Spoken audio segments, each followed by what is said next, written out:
It is exactly a week before the U.S. elections, but hurricane-turned-superstorm Sandy is throwing the campaign schedule into chaos. President Barack Obama cancels a number of campaign stops, including one here in all-important state Ohio. Vice President Joe Biden is also supposed to come here, but he canceled last minute. We've been monitoring the news. New York is badly hit. The subway is flooded.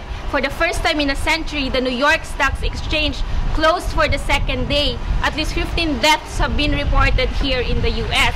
Governor Mitt Romney also cancels a number of campaign stops, but he is proceeding as scheduled to Kettering, Ohio to attend a, quote, storm relief event. Called the Buckeye State, Ohio is one of the most important states, if not the most important swing state that will decide if President Barack Obama stays in the White House or if it's time for Governor Mitt Romney to take over.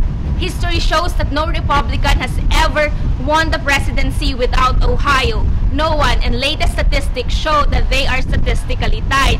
How Sandy is going to affect the elections remains to be seen, but strong winds, snow, could discourage early voters here in Ohio. It is a bloc that is known to favor President Obama.